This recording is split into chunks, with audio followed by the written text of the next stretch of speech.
lanjutkan video kita selanjutnya. Pada video sebelumnya kita telah membahas mengenai proses pembuatan data array ya di CodeIgniter. Nah, kali ini kita akan langsung ke project kita yang membuat website profesional menggunakan CodeIgniter. Ini hasil video sebelumnya ya. Oke, kita ke project ya di htdoc, kemudian web, ini dia isinya ya seperti ini.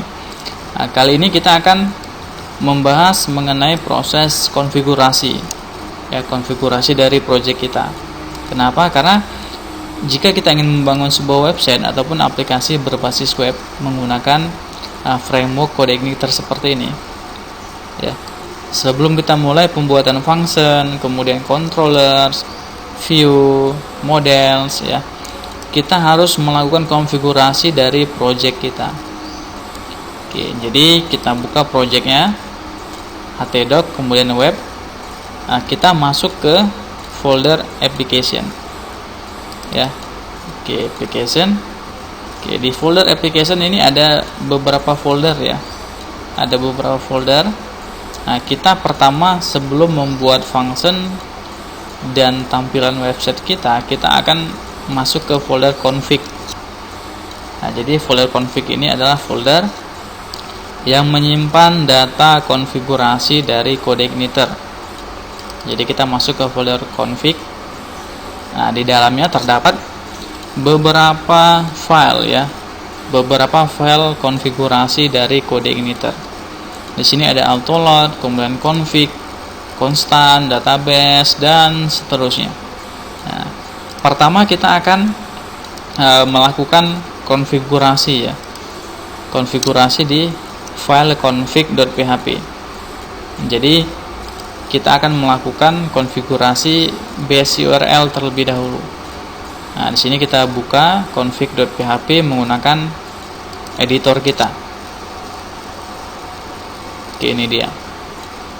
Oke, ini kita tutup ya, welcome message dan welcome-nya kita tutup. Nah, ini adalah halaman config.php yang ada di folder application, kemudian config ya. Nah, di config ini ada setting ataupun konfigurasi untuk base URL, ada juga index page dan lain sebagainya, URI protokol dan seterusnya ya. Di sini juga ada pengaturan untuk bahasa ya. Oke, kita di bagian config.php hanya menyeting ataupun mengkonfigurasi bagian config base URL-nya. Apa sih base URL? Base URL adalah alamat dari project yang kita bangun di web server. Ya, jadi konfigurasi base URL ini kita bisa mengcopy dari address bar.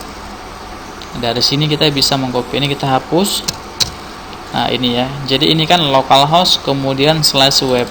Web ini adalah folder di htdoc kita. Jadi ini adalah project kita, localhost web. Nah, ini bisa kita blok ya, kita copy. Kemudian di base URL-nya di sini kita paste. Kita paste seperti ini. Ya, config kemudian base URL, ini dia http localhost web. Nah, ini adalah settingan dari base URL kita. Kita save ya. Oke, cukup. Jadi untuk config kita hanya melakukan konfigurasi base URL saja. Seperti ini. Ini sudah selesai untuk config. Hanya satu bagian, kita tutup ya. Oke. Kemudian apalagi yang perlu kita konfigurasikan untuk website kita ataupun aplikasi kita? Kita masuk ke bagian autoload ya. Autoload. Oke. Di sini autoload kita buka menggunakan editor seperti ini. Ya. Autoload adalah library ataupun ya, library ataupun driver, helper ya, yang akan kita panggil secara otomatis sewaktu project kita dipanggil melalui browser ya. Jadi kita akan memanggil autoload ya, secara autoload library dari CodeIgniter ya. Contoh di sini ada autoload package ya. Kemudian ada juga di sini libraries, ada juga driver. Nah, pada bagian autoload ini, nantinya kita akan memanggil secara otomatis ya pada bagian library. Ini dia library. Nah, di sini kita masukkan ke dalam array ya, tanda petik tunggal. Nah, di sini kita nanti akan menggunakan library dari CodeIgniter yang bernama database ya, database, karena kita nanti akan bermain dengan database. Kemudian kita nanti juga akan menggunakan session dari CodeIgniter untuk menangani proses login dan logout ya untuk administrator. Kemudian koma. Oke, kita nanti juga menggunakan library upload dari CodeIgniter ya. Selanjutnya kita nanti akan menggunakan pagination ya, pagination untuk pegging, penomoran halaman. Oke, di sini ada contohnya ya, autoload library user agent. Oke, di sini bolehlah kita tambah ya, kita masukkan misalkan user. Oke, kita tambah ya, tidak masalah di sini. Ataupun kita nanti mungkin menggunakan library bernama encrypt ya, encrypt ya dari CodeIgniter. Oke, cukup ya, sementara cukup seperti ini ya. Nah, ini adalah library yang akan kita panggil untuk aplikasi kita ataupun website kita. Database, session, upload, pagination, user agent, kemudian encrypt ya. Oke, nanti kalau kurang bisa kita tambah lagi di sini di autoload.php ya, bisa kita tambahkan lagi file ataupun library-nya. Oke, kemudian di sini drivernya kita kosongkan ya, kita tidak menggunakan drivers. Nah, di sini di helpernya, di sini kita akan menggunakan nanti di helpernya yang pertama kita akan menggunakan URL ya. Nah, URL, kemudian kita juga akan menggunakan helper dari CodeIgniter yaitu form, karena kita nanti kan bermain dengan form dan URL. Nah, seperti ini, URL kemudian form, URL dan form. Ini selebihnya tidak usah ya. Jadi autoload helper dan autoload library ya, kita save. Oke, sudah selesai untuk konfigurasi autoloadnya. Kita tutup filenya. Oke, selanjutnya setelah kita lakukan konfigurasi config, base URL dan autoload, nah sekarang kita akan mencoba untuk konfigurasi database ya. Nah, kita akan konfigurasi database. Oke, di sini pada bagian database.php ini adalah konfigurasi seputar database yang akan kita gunakan. Nah, di sini ada baris 76 ya. Di sini ada DSN-nya, ini kosong. Hostname-nya localhost. Username-nya di sini kita masukkan root. Ya, password-nya kosong. Kemudian database-nya. Nah, oke. Database-nya kita belum membuat database ya di sini ya. Kita belum membuat database. Jadi kita dalam proses pembuatan database-nya kita di sini menggunakan PHP myadmin ya, database ya, database. Kita akan mencoba untuk membuat database baru di sini ya. Jadi cara memanggilnya di sini, kini kita ulang ya, kita close dulu, kita buka tab baru di browsernya, kemudian kita ketikkan localhost / php myadmin, enter ya, localhost kemudian php myadmin. Nah, kemudian di sini kita pilih database. Nah, maka di sini muncul database yang ada di MySQL kita. Oke. Kemudian di bagian create database, di sini saya akan membuat database baru ya untuk database dari website kita. Nah, di sini saya akan membuat database bernama web db ya, web strip kemudian db, create. Oke, ini dia ya, web kemudian strip db. Oke, database ini kita masukkan di sini, web strip db ya. Jadi pengaturan database ini dia, web strip db yang barusan kita buat di PHP MyAdmin ya. Terus root ini adalah bawaan dari user, bawaan dari MySQL ya, root. Jadi kalau kita mau melihat usernya itu bisa ke bagian sini ya, kita ke home, kita masuk home, kemudian user. Nah, di sini ya sudah ada di sini root. Ini dia root, kemudian localhost, passwordnya tidak ada password, maka di sini kita kosongkan untuk bagian password, kita kosongkan ya. Kalau teman-teman semua ingin menambahkan user baru boleh ya, kita bisa di sini menambahkan user baru di bagian add user. Jadi kalau kita ingin menambahkan user baru, kita klik tombol add usernya, siapa username-nya, kemudian hostnya untuk apa, lokal, ini dia, kemudian passwordnya apa,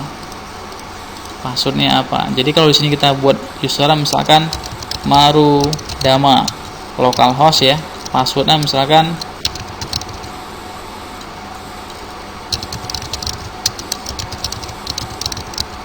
ini dia ya, ini user, ini host, ini password. Kita cek all ya, kita cek all hak aksesnya, kemudian kita klik tombol go. Nah, ini sudah masuk di sini Marudama ya, hostnya localhost, passwordnya di sini yes. Kalau di sini kan passwordnya no ya, ini yes.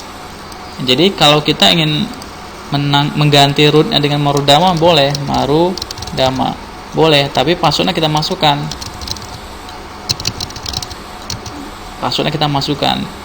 ya. Tapi kalau istilahnya ini untuk keamanan ya, kalau kita ingin aplikasi kita lebih aman, sebaiknya kita menambahkan user baru di database kita ya, dengan password. Tapi di sini kita akan masuk sebagai user root ya, bawaan dari MySQL ya, localhost, root, passwordnya kosong, kemudian database-nya web strip db ya, web db, ini dia ya, web db. Oke. Kemudian di sini kita tidak akan membahas mengenai proses pembuatan tabel-tabel yang ada di database ya, ini tidak kita bahas. Nah, kita akan langsung di sini klik web db-nya. Nah, kita akan mengimpor file SQL ya, file SQL untuk kita jadikan sebagai tabel-tabel di dalam database ya. Impor, kemudian kita choose file,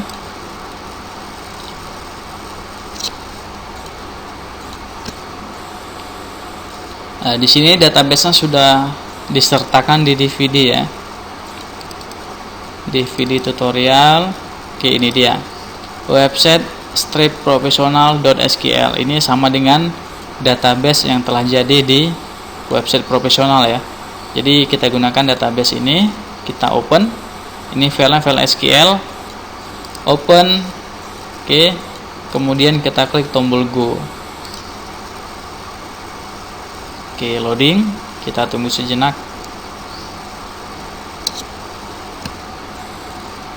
Oke, proses imporan sudah sukses ya. Jadi kita sudah ada di sini database WebDB. Ada 14 tabel di sini ya. Ada 14 tabel. Ya, ada 14 tabel. Yang pertama tabelnya di sini kita cek ya, album foto. Filenya ini dia filenya. Kita lihat strukturnya. Ada ID, nama album, sampul album. Ini kita gunakan untuk menampung data album foto seperti ini. Ya, album. Kemudian artikel ya. Strukturnya seperti ini, ada ID, title, slug-nya, date, time, author, image header, konten, kategori, status. Ini kita gunakan untuk menampung data artikel kita. Ya, untuk menampung data artikel seperti ini. Misalkan di home juga ada ya. Nah, ini dia. Ini kan artikel ya. Ini ditampung dalam tabel artikel. Kemudian tabel config. Ini untuk menampung data konfigurasi. Misalkan di sini ada judul, kemudian teks footernya, ya, alamatnya, ini ditampung dalam tabel config. Ya, kontak ini untuk menampung data kontak ya, kontak pengunjung. Ada ID, full name, email, message, date, time. Data dosen ini untuk menampung data dosen. Mungkin kalau studi kasusnya perusahaan, ini untuk menampung data perusahaan ya, atau menampung data karyawan perusahaan. Ada ID, nama dosen, foto, dan profile. Download di sini ada strukturnya ID, judul file, status, tanggal. Oke, ini bisa teman-teman semua pelajarin ya untuk struktur database-nya. Di sini kita tidak ada relasi di database-nya, kita akan melakukan relasi di query nantinya ya. Jadi ini teman-teman bisa melakukan impor file SQL. Oke. Kita sekarang sudah ada di sini username-nya root ya, database-nya sudah ada webdb. Di sini juga sudah masuk yang tabel-tabelnya. Selesai ya untuk pengaturan database. Ya, untuk konfigurasi database sudah selesai. Oke, ini kita tutup ya. Kita tutup.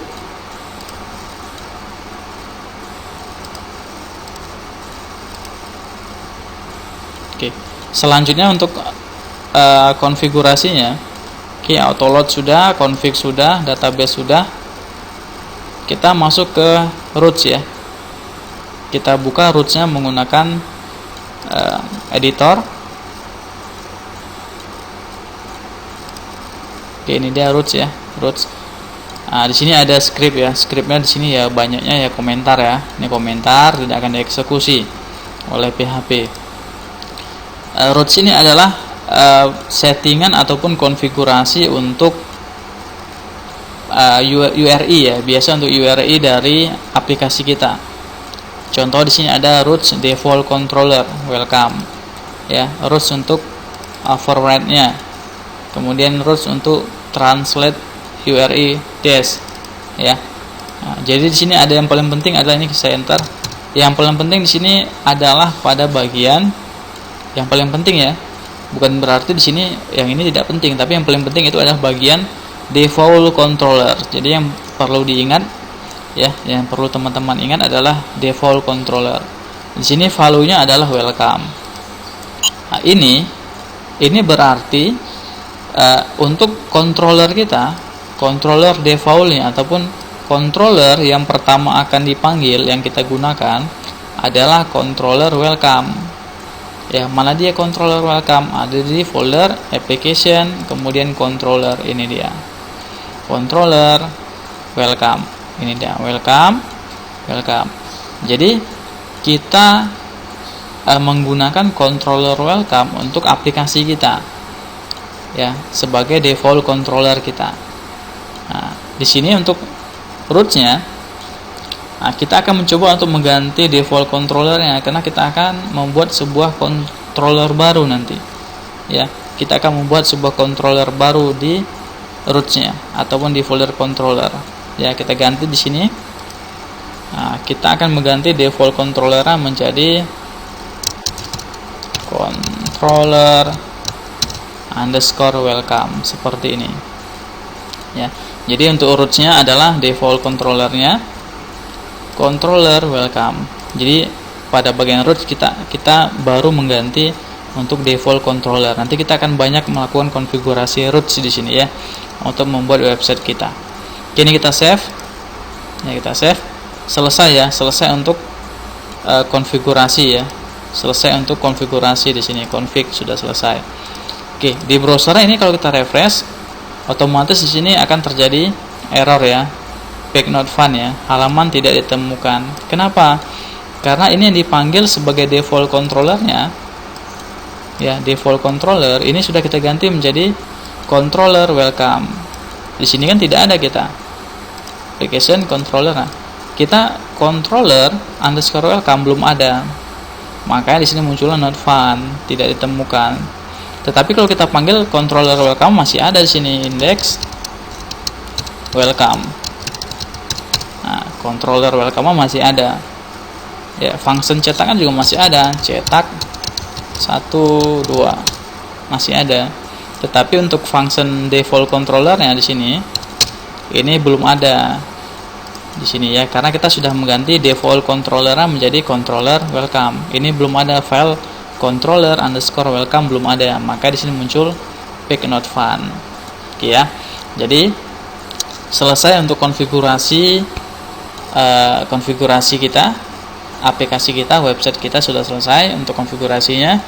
Kita lanjut nanti untuk video selanjutnya, kita akan membuat controller baru bernama controller welcome, agar di sini tidak muncul lagi pick not found ya, karena kita akan membuat controller welcome-nya ya, controller underscore welcome. Oke, sekian, sampai jumpa di video selanjutnya.